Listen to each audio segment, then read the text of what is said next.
Yo, what's happening guys, King GBL here, and welcome back to a brand new video. Today we're going to be showcasing a very strong team in the Open Great League, featuring Registeel, Cresselia, and Azumarill. This team is exceptionally strong. I went from about 2630 elo all the way up to 2768, so a very strong team, and even if I was getting negative leads, I was able to overcome those matches and win a lot of very close games. This team basically has it all. It has pretty hard-hitting charge moves, with Focus Blast, Zap Cannon, Moon Blast, Grass Knot, Hydro Pump, Play Rough, really good charge moves, super bulky Pokemon that can basically hang in with anything, and I think this team is just a really strong and safe team that you have just pretty much coverage for the entire meta. I don't think there's a single Pokemon where I thought, oh, there's just absolutely no way I can win this match. I think the biggest core breakers for this team are the Dragonite leads. You can try to catch a superpower in Cresselia, which is how I try to deal with those. And I seen one Nidoqueen team, which if you have a look at this team, Nidoqueen basically beats everything except for Cresselia, so you more or less have to stay in with Reggie and try to get off Zap Cannons and go for debuffs and get it quite low, and then come in with the Psychic damage and Grass Knots of Cresselia. That's basically the only way to deal with Nidoqueen. But apart from that guys, the team composition worked really well, and it works really well against a lot of the meta lines you see. Quite oftentimes you see Deoxys in the lead, with two Pokemon that are weak to counter like Umbreon, Lickitung, Dugong. Your whole team can do very well against those. You might have slightly negative matches I think with Azumarill. Registeel absolutely destroys Deoxys backlines, and in general, Cresselia can just completely hammer Deoxys.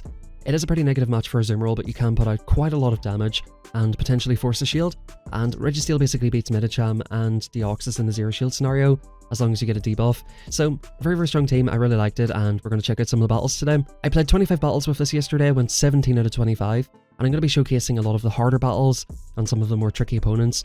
So you guys are going to get a real feel for this team, and give you some ideas on how you can actually look to beat some more difficult matchups. Just really quickly before we hop into the rest of the gameplay here, do me a favor, hit the like button, it's absolutely free, and of course subscribe. We are only 125 subs off 3k, and around 60% of you guys who regularly watch multiple videos of mine are not yet subscribed, so quickly pause the video, scroll down, just check to see if you're subscribed, and do so if you haven't already. And you know what folks, if you change your mind, if you say, you know what, this King GBL guy, I don't like this guy, you can unsubscribe for free as well, so it's a win-win for everybody here. Zap Cannon coming through. I think in this matchup I do like staying in with Registeel. Most Deoxyses don't go for CMP and Thunderbolt, however Deoxys does beat Reggie and CMP. Now in comes Lickitung, and you're probably thinking here, Licks versus a Psychic type. This can be a pretty bad match, but we can get through a lot of damage, especially up energy. The matchup between Lickitung and Cresselia is a fairly close matchup. I think it is slightly in favour of Lickitung, but Cresselia can just basically hang in against anything. In the zero shield scenario, you can basically get Lickitung the whole way down to like 8 health, like super low. As you're seeing, this body slam's coming for it, doesn't even KO us. So if the opponent wants to take swap, they're going to be forced to shield. So this positive matchup for Lickitung. Actually, they don't shield, but we get them super low, right? So that puts us in a position where we can lock on the whole way down and come out with another move for Deoxys. They get off the Power Whip, of course, thinking it's going to be their last move, which they're most likely right, and we get an absolutely nasty lock on down. We're at a Focus Blast again, and that puts us in a really good position now, where we can look to fire this off against Deoxys, right? We can look to debuff them, and I think that Reggie's still strong against something in the back. Any Deoxys lead you see, you probably do want to preserve your Reggie. Now, the opponent's going to go for a Thunderbolt. I decide here, I'm going to eat this, it's debuffed, and in comes a Charm Ninetales, so I was correct. They are double weak to Reggie in the back, and that's such a common theme with these Deoxys teams. We go for the Play Rough, the opponent lets it go, which is absolutely insane, and we're going to shield up any move they throw here. This is just going to be a Weller Ball, but this is all about fast move damage at this point. I want to try and get the opponent's final shield here, and if the opponent lets it go, we can basically look to bubble it down. Bubble down the Deoxys, right? They're going to get to another move. I actually do make a slight mistake here by going for the Play Rough. I don't think I'm getting to a move on Reggie. This is definitely a slight misplay here. The opponent needs to basically commit to the farm down. We come back in with Reggie, and as you can see, we're very low. Now the opponent can go for Thunderbolt, or they can go for 2 Psycho Boosts. Of course, that would debuff their attack, and this has to be a Psycho Boost right here. Deoxys has got a very low HP stat, so they never do well against one-turn moves, and we get that big lag, which always happens when you farm something down with a one-turn move. Next match, very negative lead again.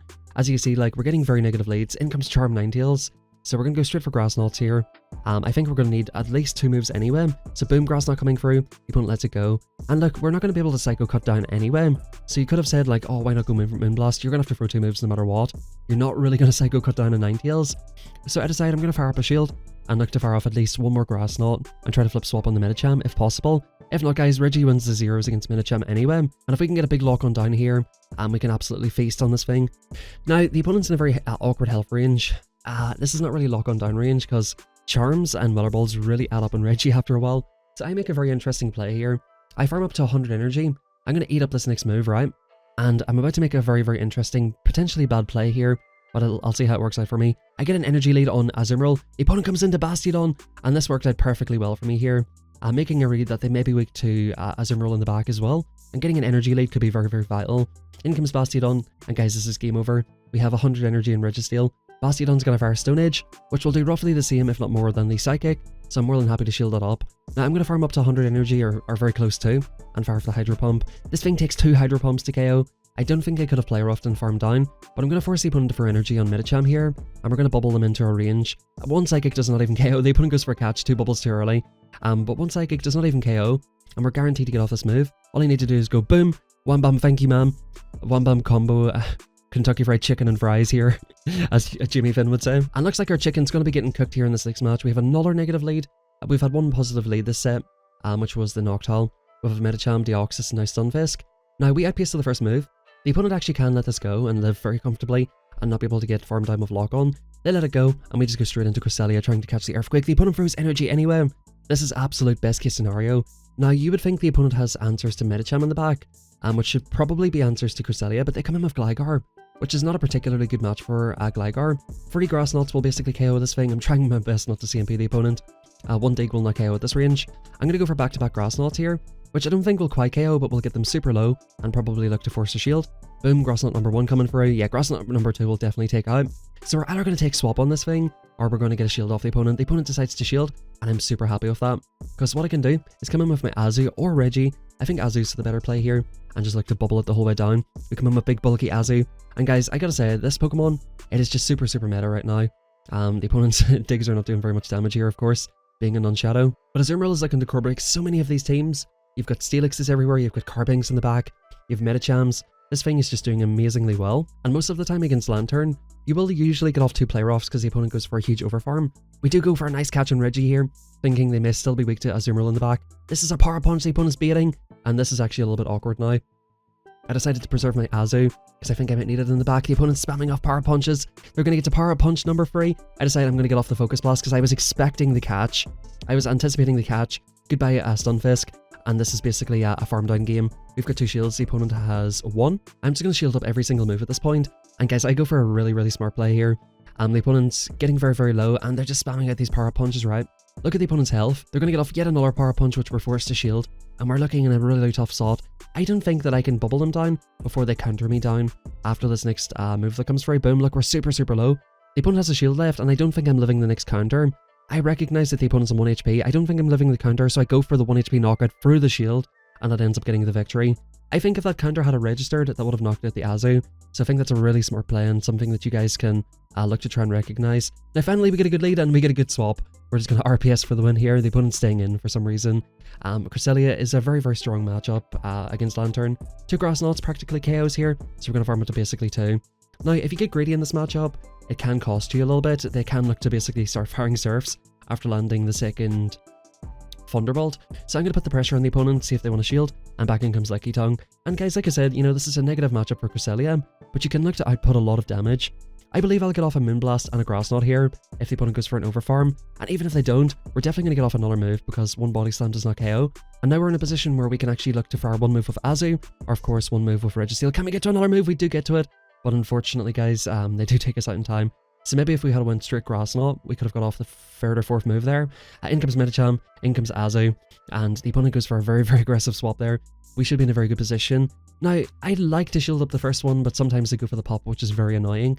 I do correctly shield up the Psychic. And guys, what I started getting was a ton of Psychic debuffs. Like I said, I went 17 out of 25. And sometimes what I've noticed that happens is, if you're going super, super positive, every single move debuffs you, which is pretty insane. I haven't had a Psychic debuff in a long time. I think I had actually 2 in a row, and actually I had a 3rd one as well, which is a 1 in 100 chance of getting 2 Psychic debuffs in a row, which, you know, you could say is pretty unlucky. I'm not going to be one of these guys who pretends the algorithm doesn't exist, because I think it does. As you guys can see, I'm overcoming matchups right here, so look, sometimes the game behaves really badly for you, and it can get super tilting. I know myself, like, I get really frustrated, like, I was up to 2800, got RPS the whole way down to like 2600 again, bro, and you know, I was getting negative match after negative match, every core break here possible, every debuff possible, and again, after I'm going super positive here today, I'm getting all these Psychic debuffs 2 in a row. It's super, super frustrating, and I think that's the importance of building a team where you can potentially overcome some of the negative things that may happen to you. And in the very first set that we played with this team, we went 5-0, which is absolutely fantastic. We're back over 2700 elo again, and in comes the Steelix lead, an amazing lead. Last set we had very negative leads, now we're getting some good ones by the looks of things. Deoxys here, Cresselia just absolutely wrecks his thing. And of course, we have two very good Pokemon for Steelix in Azumarill and Registeel, but I do think I want to keep my my Pokemon alive here if possible. I do like to keep as many options as possible. Cresselia can just be such a wall.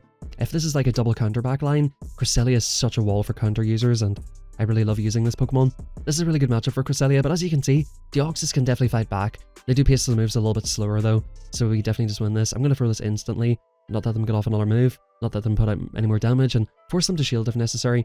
But I do suspect they're coming in with this big dirty snake to start farming us the whole way down. They've got a couple of moves through. And this is awkward. I think I decided to come into Azu here because we wall the Dragon Tails, right? And they come into Medicham, and yeah, this is looking very, very good for me here. I was suspecting this was double counter. Now, I think they actually get the debuff here in this situation as well. Yeah, 2 in a row. Like I said, 1 in 100 chance, guys. You can call it whatever you want. I virtually never get Psychic debuffed, to be honest with you. So maybe I was due to get these quite soon. The opponent actually lets me get off another move. And at this point, guys, I want to get out of here because I don't want to get Psychicked. I'll happily eat the move on Registeel. And at this point, let's try and sweep the match with Azu. They go for Power Punch, which is pretty unfortunate. And I'm thinking here, okay, we can definitely eat this next move. And we can look to fire off like a Zap Cannon. I actually go for Focus Blast because I don't want to waste any energy. Sometimes I have a habit of wasting energy, but the opponent does go for a shield, which is quite unfortunate.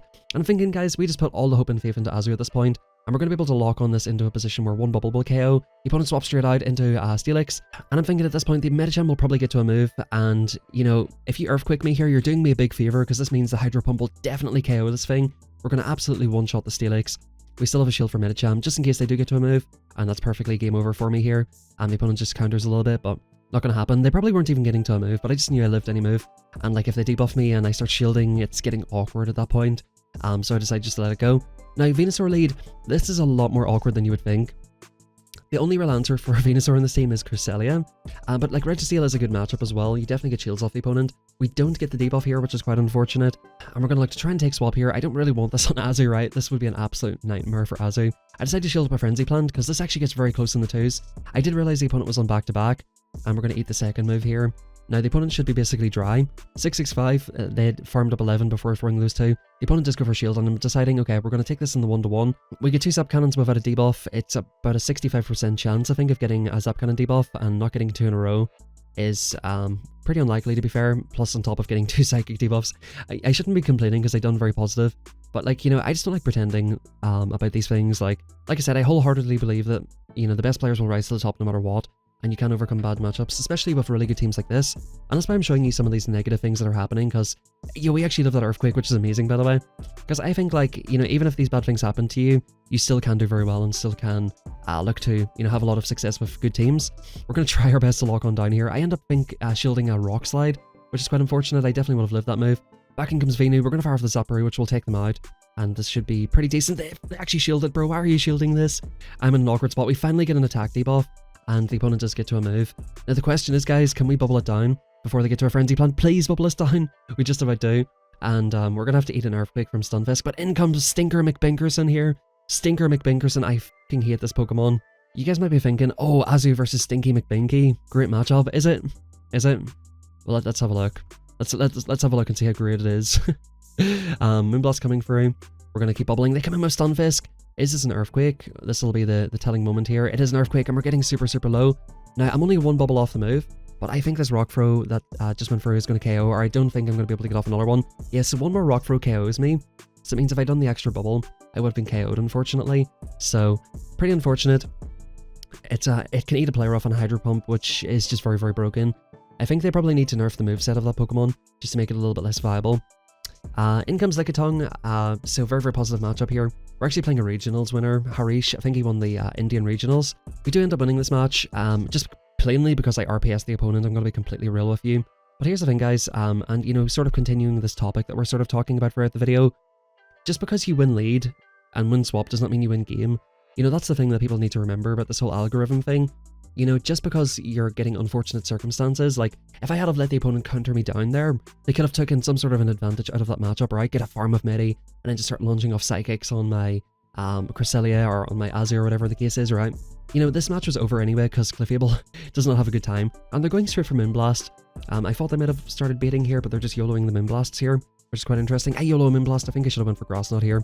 I think that was a little bit premature of me. I was trying to go for the one-shot, thinking they might try to call the bait, because I'm thinking they're in a very tough spot, so that might be a win con of theirs to call a bait. They basically end up CMPing me on the third Moonblast here, which, as you see, does a lot of damage. Clefable's a very, very cool Pokemon in this meta. Absolutely hammers Medi. Carbink beats Deoxys. Such a cool Pokemon. Again, the opponent's not letting me farm them down. They're fighting to the very end, trying to get some sort of leg room here, trying to get anything happening for them. And at this point, I decide to stay in with Chris and force him to throw a move before coming into Azu, so I don't have to eat it on Azu. They go for Psychic here, which does more raw damage. I think they realize that Ice Punch probably doesn't quite KO, or they wanted to guarantee the KO.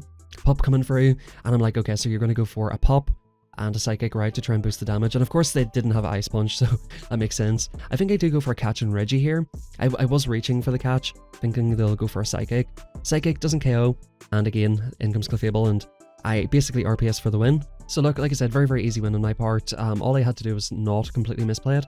But as you're seeing, like, you know, we're overcoming leads, and a player who's much better than I am is staying in with these negative matches and trying to get some sort of leg room and trying to force a mistake out of the opponent. Even though I RPS to victory, and like I said, you know, as long as I don't misplay that match, I win. It's just a straight win.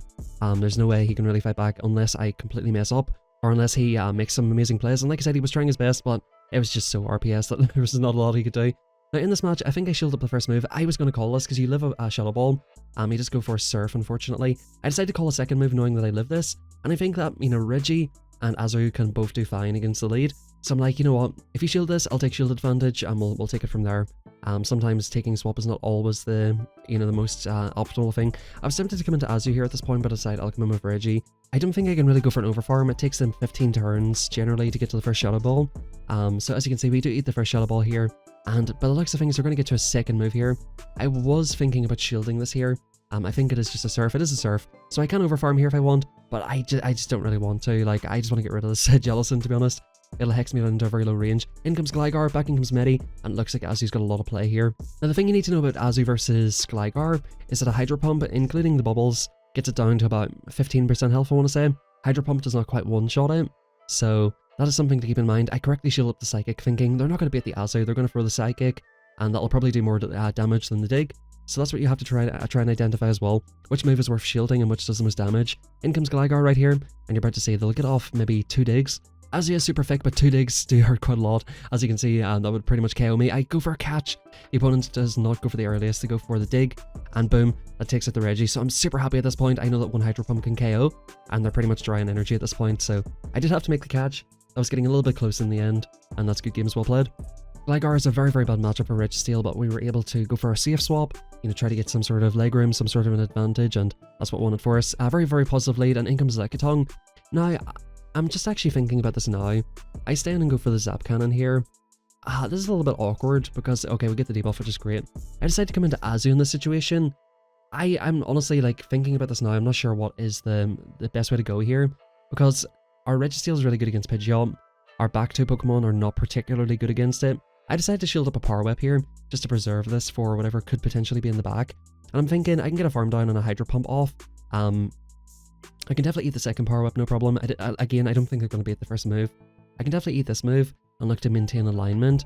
While Pidgeot with like a bit of a farm down is a little bit awkward. And lock-oning Pidgeots down with Reggie is also quite awkward, and Psycho cutting them down is awkward as well. So they're getting a massive farm here, we're down a shield. So like, in this opponent situation, they had a very negative lead, but now they've got some sort of legroom, some sort of an advantage. Boom, Brave Bird coming through, gets almost to 50%, in comes Deoxys, in comes Cresselia, and we definitely win this matchup right here.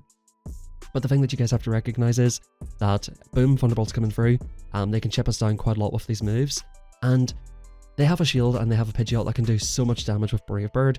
So like, this is completely not over yet. The opponent had a very negative lead, but they're getting some sort of like leg room, they're getting some energy in different places, they're grabbing shield advantage. Now, I'm actually super happy I came in with Azu, but the unfortunate thing about coming in Azu versus Licky is that Licky does force a shield, especially up energy, right? So I think I played this fine.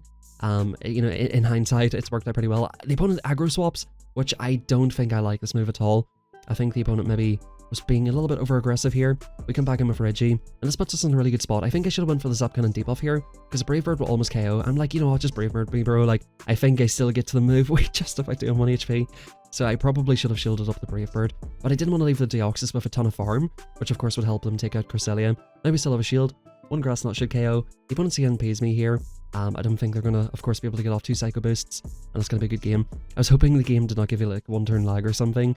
You know the way you think you CNP but you don't? I was kind of hoping that didn't happen, and that was not the case. Interesting lead here with Dugong. So it takes them 15 turns, in the equivalent of 5 Ice Shards to get to the first move. Dugong actually wins CMP, so don't CMP them here, because if they overfarm, they get a free move for you, right, and you don't win CMP anyway. I'm going to go for Zap Cannon, which will give them the debuff. Now they get to the second move in 4, so I recognize the opponent probably wants to play at the zeros, just eat the move and then throw off 2 drill runs, which will get Reggie very, very low. I'm not going to let that happen. I'm going to come in with Crest, and the opponent's actually staying in. I'm like, what are you doing? So I just insta-throw this move just to get rid of it in case they're trying to leave with energy or do something fancy, right? In comes Bastiodon. So this is very interesting. We've got 2 answers to this Pokemon, but as you've seen earlier, with an energy advantage, they actually do quite well against Azu, right? It's so bulky, you have to go for 2 Hydro Pumps. It's a very, very annoying Pokemon to deal with. Now we're basically just trying to whittle this down with Cresselia, just chip it and chip it, put it into Hydro Pump range. I don't remember what I end up doing here, but I would like a swap out right now. Just eat this move and then swap out. I think that would be a good play. We go for another Grass Knot. I think I would like a swap out here, to be honest with you.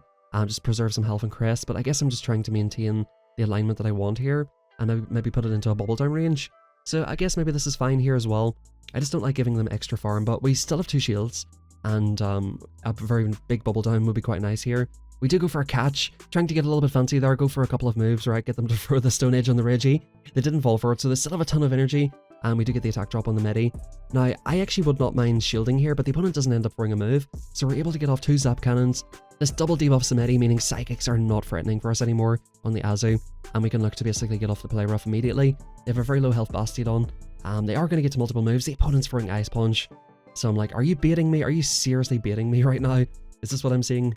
Is this what I'm watching on my screen? They're going for another Ice Punch, and the opponent's trying to burn their switch timer. Now, I'm thinking here, they can't have Psychic. There's no way they're going for back-to-back Ice Punches, so I'm going to go for a play rough here just to get rid of it. I know the opponent's overfarmed quite a lot, and they may get to a second move. They let that go. In comes Medicham, and this is basically game over. I can either bubble it down or go for 2 play roughs. I think just bubbling it down. You know, what I was thinking here is maybe the opponent is trying to use Ice Punches to burn the clock, and maybe they do have Psychic, they have Dynamic Punch, and what I decide to do here is just fire off my move, just so that the switch timer doesn't come up, and they have a chance to basically win on health, right? I just threw my move knowing that they'll shield it, but that'll burn the rest of the clock. Just like the last team I showcased, we did have a few matches going down to the timer, but it was very, very fun, these matches, because you're able to dance around. It's not like you're getting straight RPS all the time. Like, even if you lose lead, as you've seen, like, you have a lot of play, which I find to be a much more fun experience than winning by RPS or losing by RPS. Zap Cannon coming through. You always go for a Zap Cannon. A Focus Blast does about 64% on Lickitung, and as you've seen, the Zap Cannon done what it done there, right? So you need 2 moves to kill this thing anyway, you can't lock on it down. And I go for Zap Cannon because I'm expecting a catch. That's the reason I went for Zap here. They catch it on the Gligar, and this is perfect. This puts us into a range where we can look to deal with it with Azu. Happy to let the first move go. I think I'm just going to insta-throw this player off right here. I just want to get rid of them. I'm going for an overfarm by 3, which is a perfect overfarm. And that's the importance, of course, of tracking energy. We get a little bit of extra farm of this before they get off the next dig. And yeah, in comes Lantern. Now you guys are going to see what I mean about this versus Lantern. The opponent will probably want to get a farm down. We're in a very low range. Player off number 1 coming through. We're going to get this down to about 25-30% health with the second player off. And of course the bubbles that add up very slightly. Yeah, so they're down to like 20% health already. And we're just going to come in with this big wall of Cresselia and just eat up. Now, I expect them to go straight for the Thunderbolt, which they do. They come back in with Lickitung. I'm trying to preserve that. Cresselia, just so we have an extra Pokemon to sort of mess around with. Body Slam coming through, and they're going to go for a second one. Now, the opponent, they farmed up, I think, like almost 3 Body Slams. So we finally get off the Zap Cannon, trying to get this opponent debuffed, and we should be looking pretty good here. We don't unfortunately get the debuff, but we don't need it at this point. We have a whole Cresselia in the back. Now, I decided to shield this up here because, like, I need 1 move to KO this thing, right? And I'll be able to fire off a move with Cresselia, and if they catch on Lantern, it's going to deny all of their energy, right? So, like, catch on Lantern if you want, because boom, there goes all of your energy that you overfarmed. So that's exactly what I was saying. I'm streaming these battles in Discord, by the way. Feel free to join us in there. And yeah, the opponent can throw whatever they want. This is basically curtains for them. And like I said, very, very happy with how things went. Guys, I hope you all did enjoy the video. It's a bit of a longer one as well. Do let me know if you enjoyed the longer videos. We gained quite a lot of elo yesterday, 130. and we're back up into a respectable range. I do think I'm going to hit Legend in the Sunshine Cup. Is that what it's called? Sunshine Cup? The Vigorous Cup? I think I'll hit Legend in there, but if I could hit Legend in Open Great League, that would be awesome. So I wanted to upload like a sort of longer video today, because low-key I wouldn't mind sort of grinding this team out. And if you guys want to send in some battles for me to react to, I would very much appreciate that. Guys, I hope you all have a fantastic rest of your day. Thank you for watching. Drop a like, subscribe if you haven't already, and I'll catch you all next time for a brand new video.